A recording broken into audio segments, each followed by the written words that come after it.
Expansion and contraction of demand, అలాగే increase and decrease of demand. మనం determinants of demand లోనైనా మనం చెప్పుకున్న ఫంక్షన్ ఎప్పుడు కూడా గుర్తుపెట్టుకోండి. Throughout the micro economics మనకి ఇది మనం మర్చిపోకూడదు. D is equal to F of P PR Y T G E O.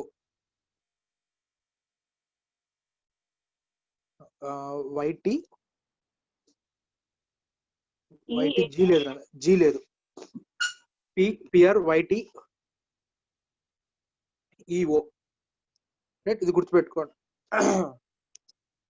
Price లో చేంజ్ వల్ల డిమాండ్ కనుక మారినట్లయితే దాన్ని మనం లా ఆఫ్ డిమాండ్ అన్నాం. అక్కడ మనం తీసుకున్న primary condition remaining other things constant ceteris paribus, remaining other things constant ceteris paribus అని తీసుకున్నాం. సో ప్రైస్ లో చేంజ్ వల్ల మనం ఏ ప్రొడక్ట్ యొక్క డిమాండ్ చూస్తున్నామో ఆ ప్రొడక్ట్ యొక్క ప్రైస్ లో చేంజ్ వల్ల ఆ ప్రొడక్ట్ డిమాండ్ కనుక ఎఫెక్ట్ అయినట్లయితే దాన్ని చేంజ్ ఇన్ క్వాంటిటీ డిమాండ్ అంటాము. రైట్, సే 20 రూపీస్ దగ్గర 10 యూనిట్స్, y యాక్సిస్ మీద ప్రైస్, x యాక్సిస్ మీద క్వాంటిటీ. 10 రూపీస్ దగ్గర 20 రూపీస్ దగ్గర 10 యూనిట్స్ కన్జ్యూమ్ అయ్యేవి, ప్రైస్ తగ్గింది, 10 రూపీస్ అయింది, 20 యూనిట్స్ కన్జ్యూమ్ అవుతున్నాయి. సో క్వాంటిటీ ఏమైంది నాన్న చంద్రరావు? సార్ క్వాంటిటీ ఏమైంది? ప్రైస్ ఏమైంది చెప్పు? 20 నుంచి 10 కి ఏమైంది? డిక్రీజ్ అయింది సార్. క్వాంటిటీ ఏమైంది నాన్న? 10 నుంచి 20 కి డిక్రీజ్. సో మనం లా ఆఫ్ డిమాండ్ ఏం చెప్పుకున్నాం? Inverse relationship between price and quantity demanded అని. సో ఇప్పుడు సేమ్ లైన్ మీద క్వాంటిటీ 10 నుంచి 20 కి సాగింది, ఎక్స్పాండ్ అయింది, ఎక్స్పాండెడ్.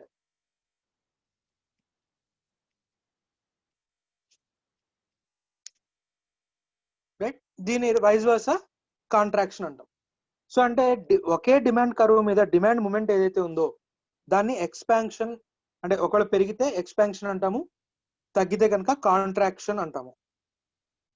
రైట్, అంటే సింపుల్ గా చెప్పాలంటే ఇంక్రీజ్ ఇన్ క్వాంటిటీ డిమాండ్, దాన్ని ఏమంటాం నాన్న Karthik? Expansion sir. Expansion. Decrease in quantity demanded, దాన్ని ఏమంటాం నాన్న? కాంట్రాక్షన్. కాంట్రాక్షన్.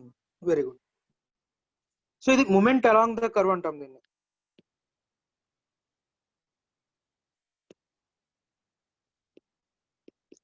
ఇక్కడ మీకు అర్థం కావడానికి స్ట్రైట్ లైన్ తీసుకుంటున్నాను కానీ, right.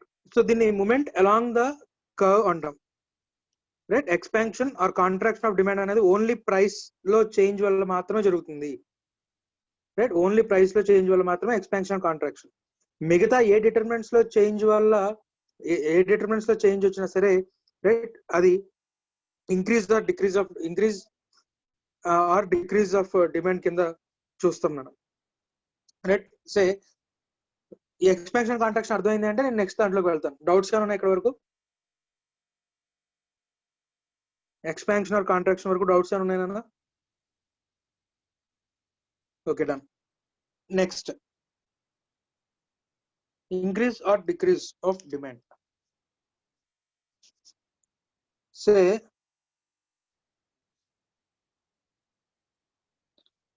present nana, say mana product thumbs up, mana product thumbs up, present price 10 rupees.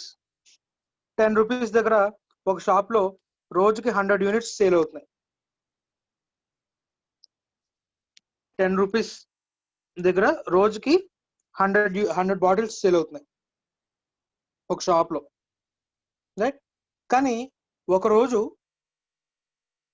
Same 10 rupees దగ్గర మనం ప్రైస్ ఏం మార్చలేదట, థమ్స్ అప్ ప్రైస్ ఏం మార్చలేదు, కానీ 150 బాటిల్స్ సేల్ అయ్యాయట. ప్రైస్ ఏం మార్చలేదు. ప్రైస్ ఏం మార్చకుండానే ఎక్కువ బాటిల్స్ సేల్ అయ్యాయి. దీనికి రీజన్స్ ఏమై ఉండొచ్చు హేమంత్?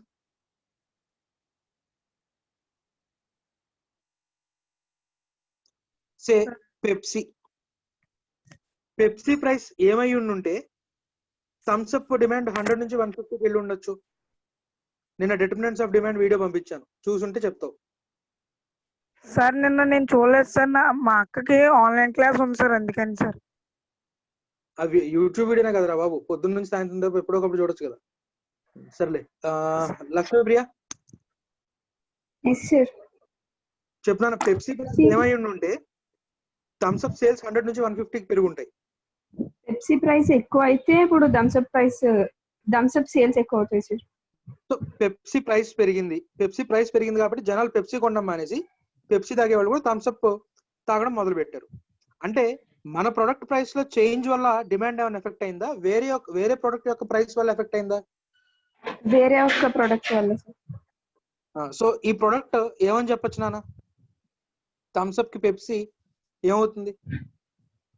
నిన్న మనం ఏం చెప్పుకున్నాం? నిన్న వీడియోలో రిలేటెడ్ గూడ్స్ ఎన్ని రకాలని చెప్పుకున్నాం?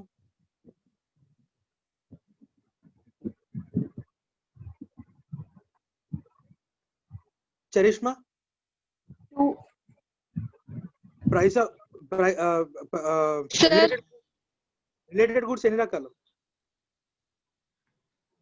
సార్ డిమాండ్ ఫంక్షన్ లో D = F లో PR అని చూసామా?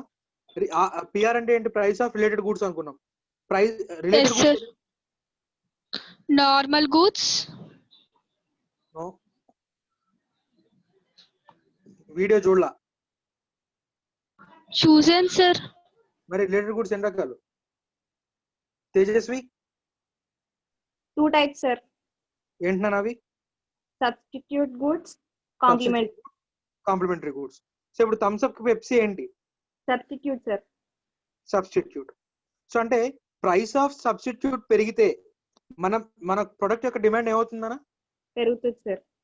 పెరుగుతుంది. అంటే సబ్స్టిట్యూట్ ప్రైస్ పెరగడం వల్ల మన ప్రైస్ లో మన ప్రొడక్ట్ యొక్క ప్రైస్ లో ఎటువంటి చేంజ్ లేకపోయినా డిమాండ్ పెరిగింది. కాబట్టి ఇప్పుడు డిమాండ్ ఏమైంది నాన్న? Demand curve right word shift అయింది, మీ రైట్ హ్యాండ్ సైడ్ కి షిఫ్ట్ అయింది. రైట్? దీన్ని increase in demand are shift to right word or right word shift అంటాం మనం. సో ఇక్కడ మరి ప్రైస్ లో చేంజ్ వల్ల క్వాంటిటీ డిమాండ్ పెరుగుతుంది. రైట్? అలాగే ఇక్కడ మిగతా ప్రైస్ తప్ప మిగిలిన వాటిలో వెయిట్ లో చేంజ్ జరిగినా సరే డిమాండ్ రెస్పాండ్ అవుతుంది. రెండింటిని కూడా ఇంక్రీజ్ డిక్రీజ్ అన్నాం అనుకోండి కన్ఫ్యూజ్ అవుతాం కదా. అందువల్ల ప్రైస్ లో చేంజ్ వల్ల జరిగేదాన్ని increase in quantity demand or decrease in quantity demand or expansion or contraction అంటాము. రైట్? ప్రైస్ తప్ప మిగిలిన వాటిలో వెయిట్ వల్ల చేంజ్ ద్వారా అయినా సరే డిమాండ్ కనుక మారినట్లయితే దాన్ని shift of demand curve, right word shift కానీ లెఫ్ట్ వర్డ్ షిఫ్ట్ కానీ. రైట్ వర్డ్ షిఫ్ట్ అయితే increase in demand, left word shift అయితే కనుక డిక్రీజ్ ఇన్ డిమాండ్. లేదా సో అంతే, రైట్ వర్డ్ షిఫ్ట్ అంటే increase in demand, left word shift అంటే decrease in demand అంటాం మనం. రైట్? సో ఇవాళ నేను మీకు ఒక ఎక్సర్సైజ్ ఇస్తున్నాను. ఆ ఎక్సర్సైజ్ ఒకసారి మళ్ళీ నేను వీడియో చూసి రైట్ ఆ ఎక్సర్సైజ్ కంప్లీట్ చేయండి నాన్న. సో నేను వేసిన విధంగా డయాగ్రామ్ వేసుకోండి ఒకసారి.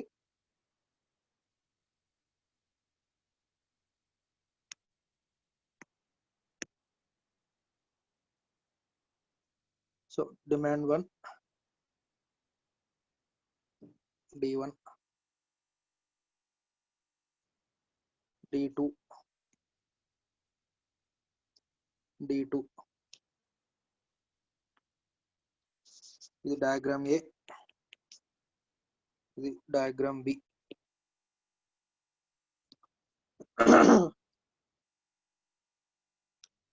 చంద్రరావు సార్ డయాగ్రామ్ ఏ ఇది ఏంటిది? డయాగ్రామ్ దేని చెప్తుంది? ఇంతకు ముందు డిమాండ్ D1 అనేది డిమాండ్ కర్వ్, ఇప్పుడు D2 అయిందట. Diagram A sir? ఆ డయాగ్రామ్ ఏ. రైట్ వర్డ్ షిఫ్టా లెఫ్ట్ వర్డ్ షిఫ్టా? D1 D2 అయింది, రైట్ సైడ్ కి షిఫ్ట్ అయిందా లెఫ్ట్ సైడ్ కి షిఫ్ట్ అయిందా curve line? Right side sir. Right side. అంటే ఇది ఇంక్రీజ్ ఇన్ డిమాండ్ అనా డిక్రీజ్ ఇన్ డిమాండా? Increase in demand sir. So ఈ డయాగ్రామ్ ఇంక్రీజ్ ఇన్ డిమాండ్ ది. నెక్స్ట్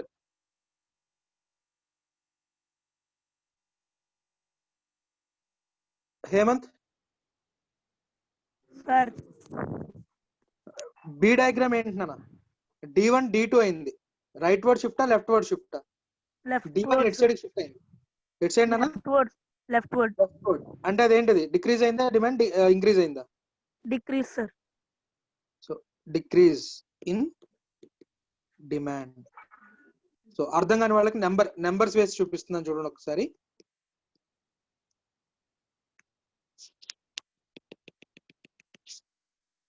సో ఎక్స్ యాక్సిస్ మీద ఇంతకు ముందు డిమాండ్ 10 యూనిట్స్ అట, ఆ తర్వాత ఏమైంది D2. సో ఎక్స్ యాక్సిస్ మీద ఇప్పుడు రైట్ వర్డ్ 10 అనేది రైట్ వర్డ్ వచ్చింది. 10 కంటే ఎక్కువ ఉంటుందా తక్కువ ఉంటుందా లక్ష్మీప్రియ? ఎక్కువ ఉంటుంది సార్. సో డెఫినెట్ గా ఎక్కువ ఉంటుంది కాబట్టి ఇది ఇంక్రీజ్ ఇన్ డిమాండ్. సో ఇక్కడ చూస్తే ఇంతకు ముందు D1 20 యూనిట్స్, ఇప్పుడు 15 యూనిట్స్. సో కాబట్టి ఇది ఏమవుతుంది? డిక్రీజ్ ఇన్ డిమాండ్ అవుతుంది, అంటే left word shift and right word shift. So ఇక్కడ ఇప్పుడు మీరు చేయాల్సింది ఏంటి అంటే, నేను కింద ఒక చిన్న ఫార్మాట్ వేస్తున్నాను, ఆ ఫార్మాట్ రైట్ నేను ఒక 10 మినిట్స్ టైం ఇస్తాను, మీరు జాగ్రత్తగా ఆలోచించి దాన్ని ఫిల్ చేయండి right. So determinants of demand.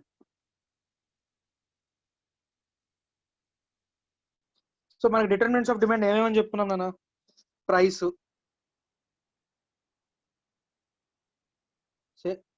First ఇది ప్రైస్, తర్వాత price of related goods. Price of related goods మళ్ళీ 2 రకాలు, substitutes, complimentaries, income,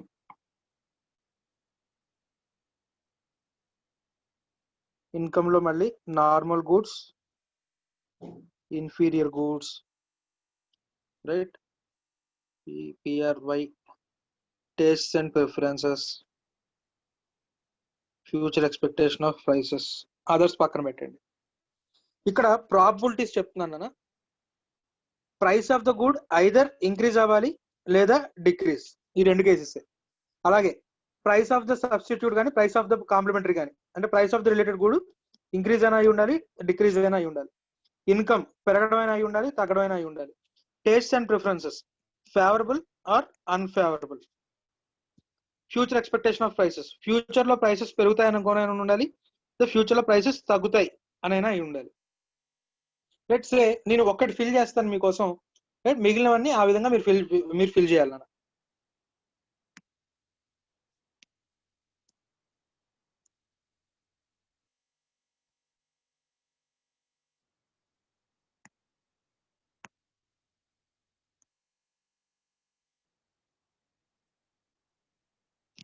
so price of the good ఏమైతే డిమాండ్ ఇంక్రీజ్ అవుతుంది. అభిరామ్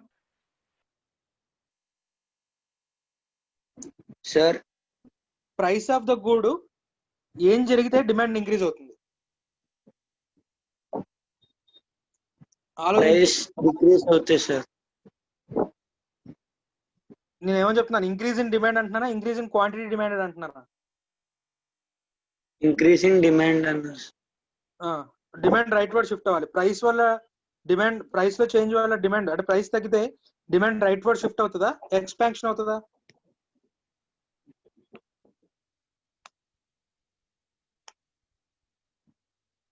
తేజస్వి, ప్రైస్ తగ్గితే డిమాండ్ పెరుగుతుంది సార్. ఇక్కడ మనం చూస్తున్న క్రైటీరియా ఏంటి? ఇంక్రీజ్ ఇన్ డిమాండ్ అంటున్నాను నేను. Yes sir. So increase in demand, price లో ఏం జరిగితే ఇంక్రీజ్ ఇన్ డిమాండ్ అవుతుంది? ప్రైస్ తగ్గ క్వాంటిటీ డిమాండ్ అని అట్లా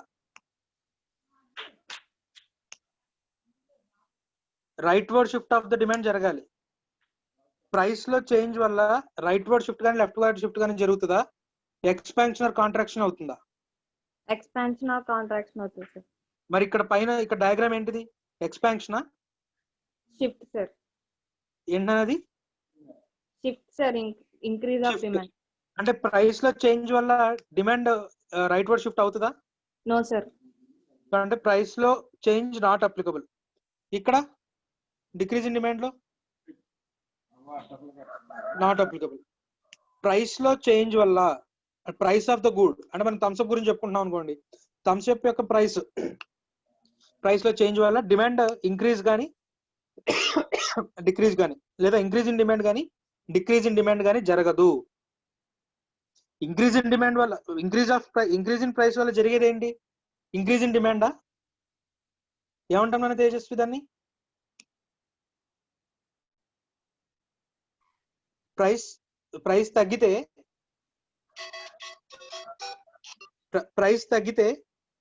డిమాండ్ లో మార్పు వస్తుంది. దానికి ఏమని పేరు పెట్టుకున్నాం?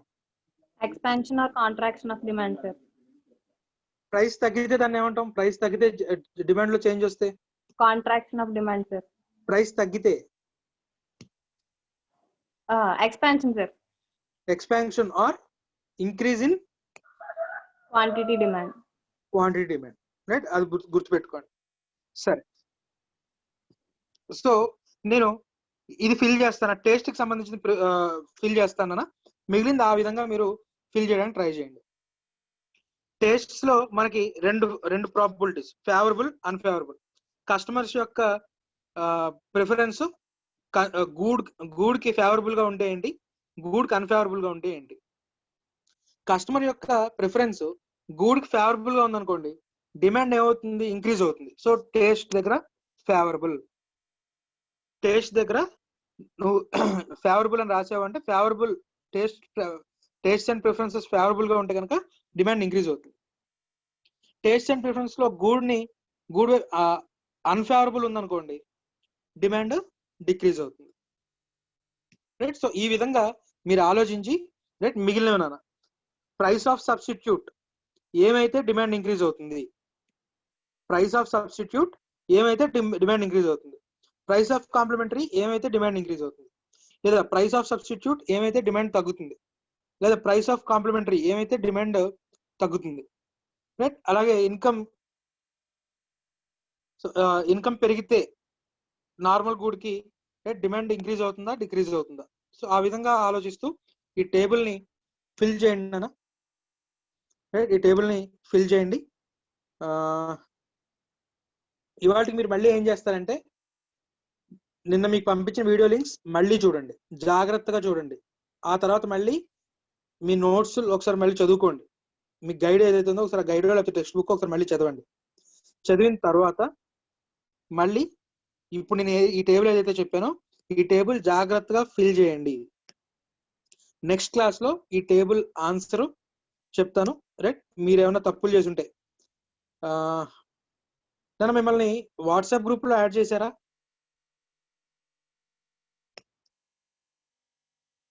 అభిరామ్,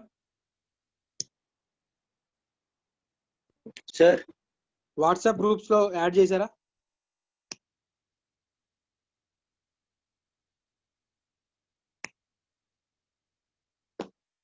బాల మేడం మిమ్మల్ని వాట్సాప్ గ్రూప్స్ లో యాడ్ చేశారా, చేయలేదా?